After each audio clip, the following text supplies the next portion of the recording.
안녕하세요. 저는 올해 60세 이성훈 목사입니다. 경남 창원에 있는 교회에서 담임 목사로 섬긴 지 15년째가 되었습니다. 오늘 여러분께 나누고 싶은 이야기는 제가 이 교회에 부임했을 때 겪었던 가장 힘들고 아픈 경험에 관한 것입니다. 그것은 바로 물질을 앞세워 교회를 자신의 소유물처럼 여기는 한 장로님과의 갈등이었습니다. 그 과정에서 저는 목회자로서 가장 큰 시련을 겪었지만 동시에 하나님의 놀라운 은혜와 지혜를 경험할 수 있었습니다. 2009년 봄 저는 이곳 창원의 중형교회에 청빙을 받아 담임 목사로 부임했습니다. 교인수 600여 명의 이 교회는 20년 전 개척되어 안정적으로 성장해온 교회였습니다.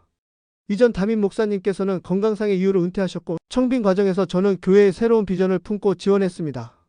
청빙위원회와의 면접에서 저는 이 교회에서 하고 싶은 사역들에 대해 열정적으로 이야기했고 감사하게도 만장일치로 청빙을 받게 되었습니다. 하지만 막상 부임하고 나니 처음 기대했던 것과는 조금 다른 분위기를 느꼈습니다. 청빙 과정에서는 우리 교회의 새로운 목자라고 환영해 주셨던 분들이 실제로는 저를 어딘지 모르게 다른 시선으로 바라보시는 듯한 느낌을 받았습니다. 특히 몇몇 중직자들은 교회 운영에 대해 이야기할 때 우리가 교회를 운영하는 것이라는 뉘앙스로 말씀하시거나 목사님은 설교와 신방만 잘하시면 됩니다 라는 식으로 역할을 한정 지으려 하셨습니다. 또 어떤 분은 교회 살림은 우리가 꾸려가는 것이라는 표현을 쓰시기도 했습니다. 이런 분위기 속에서 저는 마치 고용된 전문 강사나 상담사 같은 느낌을 받았고 평생을 하나님의 부르심으로 목회해온 저에게는 상당한 부담이 되었습니다. 첫 줄 강단에 서서 성도들의 기대 어린 눈빛을 바라보며 저는 가슴 깊은 곳에서 뜨거운 사명감과 함께 한편으로는 두려움도 느꼈습니다. 하나님, 이 교회를 통해 지역 복음화의 꿈을 이루어 주소서. 그리고 제가 진정한 목자로 인정받을 수 있게 해주소서라고 간절히 기도했습니다. 부임 첫 주부터 여러 중직자들과 만남을 가졌습니다. 그 중에서도 특히 인상 깊었던 분이 박철수 장로님이었습니다. 60세의 박 장로님은 지역에서 중견기업을 운영하는 사업가셨습니다. 교회 개척 초기부터 함께하신 분으로 교회 건축을 위해 개인적으로 큰 헌금을 하신 것으로 유명했습니다. 첫 만남에서 박 장로님은 저를 따뜻하게 맞아주셨습니다. 목사님, 우리 교회에 오신 것을 진심으로 환영합니다. 뭐든 필요한 것이 있으면 언제든 말씀하세요. 제가 할 수 있는 일이라면 최선을 다해 돕겠습니다. 저는 그 말씀에 깊이 감동했습니다. 이런 헌신적인 장로님이 계시다면 교회 사역이 훨씬 수월할 것이라는 생각이 들었습니다. 실제로 박 장로님은 교회의 모든 일에 적극적으로 참여하셨고 재정적으로도 아낌없이 지원해 주셨습니다. 첫 몇 달 동안은 정말 든든한 동역자를 만난 것 같아 감사했습니다. 하지만 시간이 지나면서 조금씩 이상한 신호들이 나타나기 시작했습니다. 박 장로님은 교회의 모든 의사결정 과정에서 자신의 의견을 강하게 주장하셨습니다. 당회에서 어떤 안건이 논의될 때마다 제가 이 교회를 위해 얼마나 희생했는지 아시잖아요 라는 말씀을 자주 하셨습니다. 처음에는 교회를 사랑하는 마음에서 나오는 말씀이라고 생각했습니다. 첫 번째 큰 갈등은 교육부 리모델링 문제에서 시작되었습니다. 교회 학교 아이들이 늘어나면서 더 넓고 쾌적한 교육 공간이 필요한 상황이었습니다. 저는 당회에서 이 문제를 제기했고 여러 장로님들과 함께 논의했습니다. 대부분의 장로님들은 아이들을 위한 투자가 필요하다는 데 동의하셨습니다. 그런데 박 장로님의 반응은 달랐습니다. 목사님, 리모델링에는 큰 비용이 들어갑니다. 교회 재정 상황을 고려해야 해요. 그리고 이런 중요한 결정은 제가 먼저 검토해 봐야 합니다. 저는 조금 의아했습니다. 물론 재정을 신중하게 검토해야 하지만 당회에서 논의할 사안을 왜 개인이 먼저 검토해야 한다고 하시는지 이해가 되지 않았습니다. 장로님, 당회에서 함께 논의해서 결정하면 되지 않을까요? 저는 조심스럽게 말씀드렸습니다. 그러자 박 장로님의 표정이 확연히 굳어졌습니다. 목사님, 이 교회 건축비의 절반 이상을 제가 댔습니다. 그런데 제 의견도 듣지 않고 멋대로 결정하시려는 건가요? 그 순간 회의실 분위기가 싸늘해졌습니다. 다른 장로님들도 어색한 표정으로 아무 말씀을 하지 못하셨습니다. 저는 그날 밤 깊은 고민에 빠졌습니다.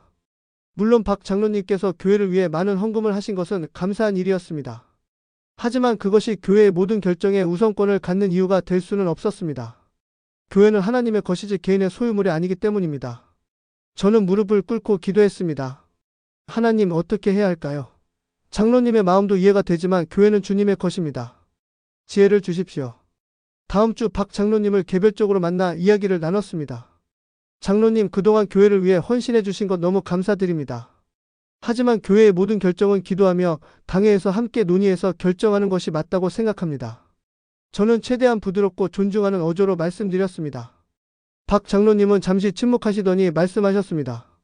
목사님은 이 교회에 오신 지 얼마 안 되셨잖아요. 이 교회가 어떻게 세워졌는지, 누구의 희생으로 여기까지 왔는지 잘 모르실 겁니다. 저는 이 교회를 제 자식처럼 키워왔어요. 그런데 갑자기 와서 다 바꾸려고 하시면 어떻게 받아들이겠어요?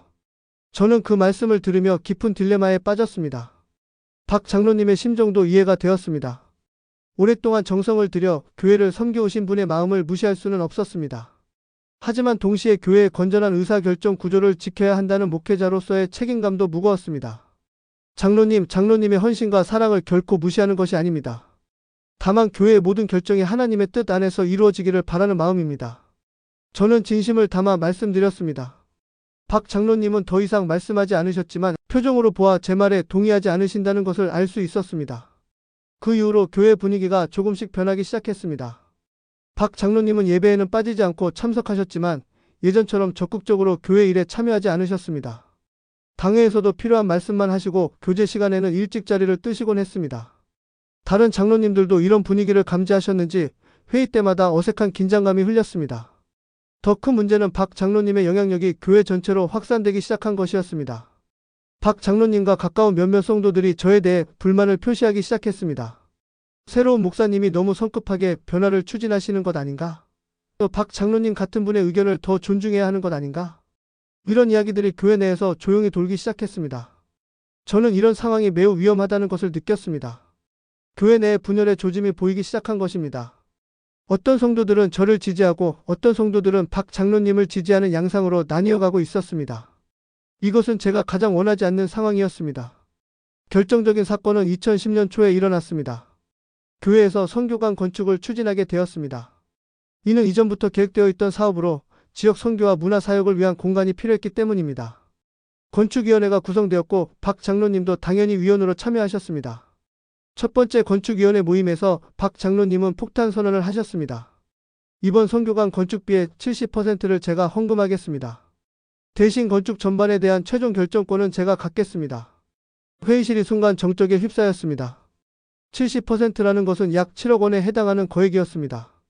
저는 어떻게 대답해야 할지 몰라 잠시 침묵했습니다. 재정적으로는 엄청난 도움이 되는 제안이었지만 조건이 문제였습니다.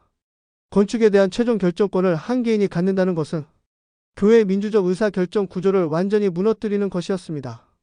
장로님, 정말 큰 결심을 해주셔서 감사합니다. 하지만 건축에 대한 결정은 건축위원회와 당회에서 함께 논의해서 결정하는 것이 좋겠습니다. 저는 조심스럽게 말씀드렸습니다. 박 장로님의 얼굴이 순간 일그러졌습니다. 목사님, 제가 70%를 내서 건축하는데 제가 최종권을 가지고 하면 안 된다는 말씀인가요? 그럼 다른 사람들이 돈을 내서 건축하시죠.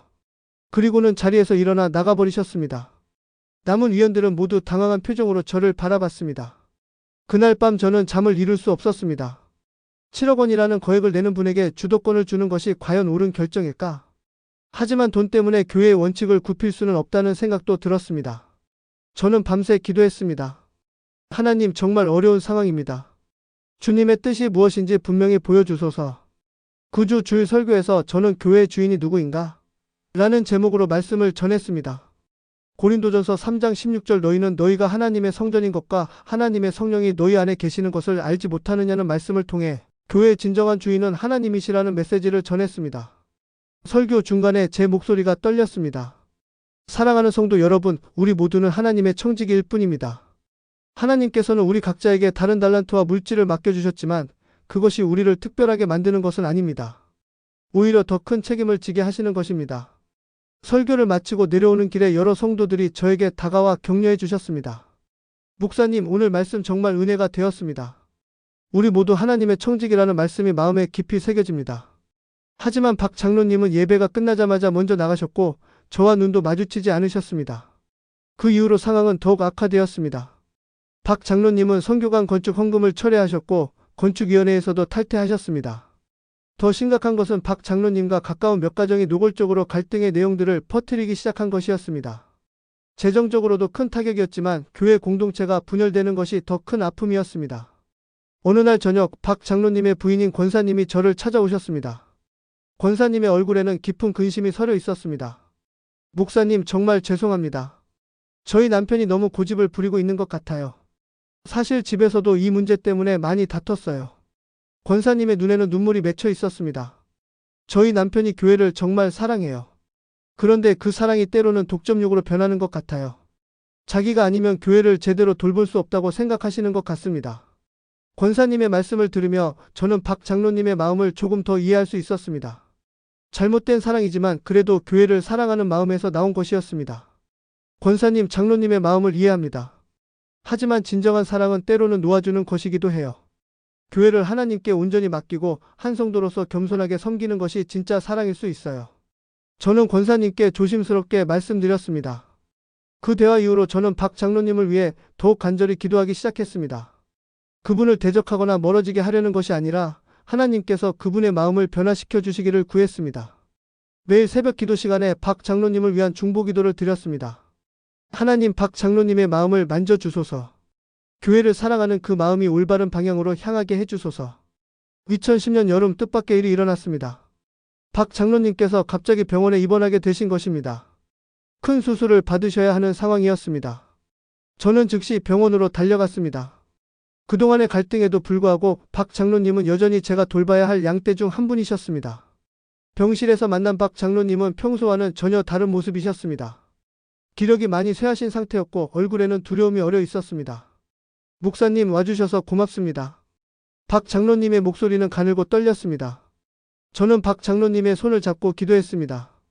하나님, 박 장로님을 긍휼히 여겨주십시오. 수술이 잘 되게 하시고 빠른 회복을 허락해 주시옵소서. 기도를 마치고 나니 박 장로님의 눈에 눈물이 흘렀습니다. 목사님, 제가 그동안 너무 교만했습니다. 죽음 앞에 서니까 모든 것이 다 헛된 것 같아요. 교회가 제 것인 양 행동했는데 사실 제가 하나님께 빌려 쓰고 있는 것일 뿐이었네요. 박 장로님의 고백을 들으며 저는 가슴이 뜨거워졌습니다. 수술은 성공적으로 끝났고 박 장로님은 서서히 회복되기 시작하셨습니다. 이번 기간 동안 저는 거의 매일 병원을 찾아가 박 장로님과 시간을 보냈습니다. 그 시간들을 통해 우리 사이에 얼어붙었던 관계도 점차 회복되어 갔습니다. 퇴원하신 후 첫 주일이 지나고 그 주 당회에서 박 장로님은 저와 다른 장로님들 앞에서 진심 어린 사과의 말씀을 하셨습니다. 목사님, 그리고 장로님들, 그동안 제가 교만한 마음으로 교회를 어지럽혀서 죄송합니다. 특히 목사님께 많은 상처를 드렸는데 이 자리를 빌려 진심으로 사과드립니다.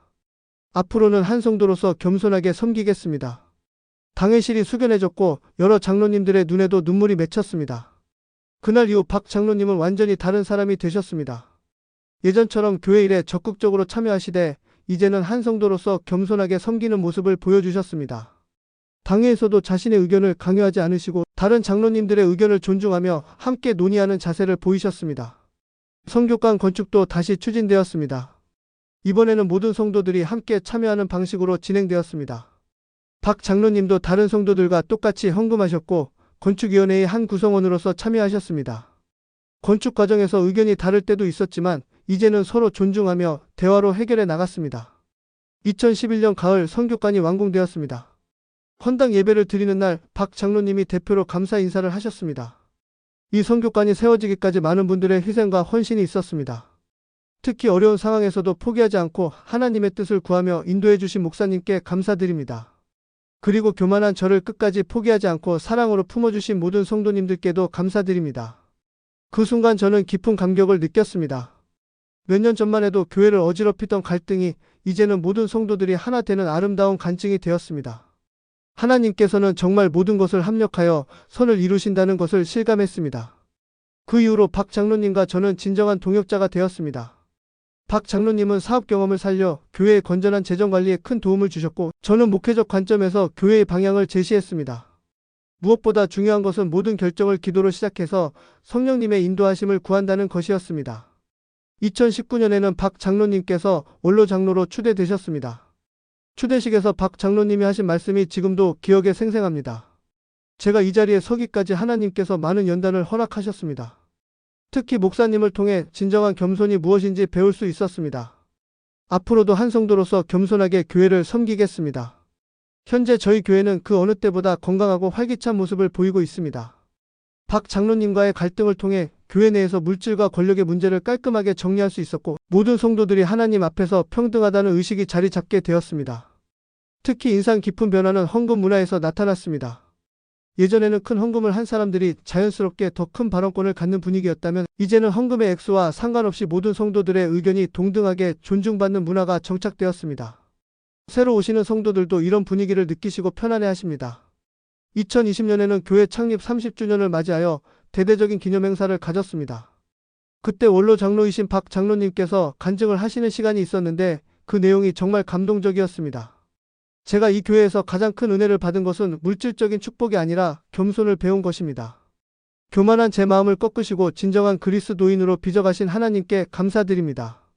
그 간증을 들으며 많은 성도들이 눈물을 흘렸습니다. 특히 교회에 새로 나오신 한 사업가 성도님이 저에게 말씀하셨습니다. 목사님, 박 장로님 같은 분이 계시는 교회라면 안심하고 신앙생활할 수 있을 것 같습니다. 돈이 많다고 해서 교회에서 특별 대우 받는 것이 아니라는 것을 보니까 정말 좋네요. 또 다른 변화는 교회 의사결정 과정에서 나타났습니다. 이제는 어떤 중요한 결정을 할 때도 먼저 기도부터 시작합니다. 당회나 재직회에서 안건을 논의하기 전에 반드시 하나님의 뜻을 구하는 기도 시간을 갖습니다. 그리고 개인의 의견보다는 성경적 원리와 교회 전체의 유익을 먼저 고려하는 문화가 자리 잡았습니다. 2022년에는 저희 교회에서 또 다른 큰 시험이 있었습니다. 새로 등록하신 한 권사님께서 상당한 재산을 가지고 계셨는데 교회에 큰 헌금을 하시면서 여러 가지 요구사항들을 제시하셨습니다. 예배당 리모델링부터 시작해서 모든 과정을 간섭하려고 하셨습니다. 예전 같았다면 이런 상황에서 교회가 시험에 들 수도 있었겠지만 이번에는 달랐습니다. 원로 장로이신 박 장로님께서 먼저 나서서 그 권사님을 개별적으로 만나 조용히 말씀해 주셨습니다. 권사님, 교회를 사랑하는 마음은 정말 감사합니다. 하지만 교회에는 교회만의 질서와 원칙이 있어요. 함께 그 틀 안에서 아름답게 섬기면 어떨까요? 박 장로님의 경험에서 우러나온 조언은 큰 효과가 있었습니다. 그 권사님도 점차 교회의 문화를 이해하시고 겸손한 자세로 섬기기 시작하셨습니다. 저는 이런 모습을 보며 하나님께서 박 장로님을 통해 교회에 귀한 자산을 주셨다는 것을 깨달았습니다. 과거의 실수와 아픔이 이제는 다른 사람들을 도와주는 지혜가 된 것입니다. 현재 저희 교회는 900여 명의 성도들이 참석하는 큰 교회로 성장했습니다.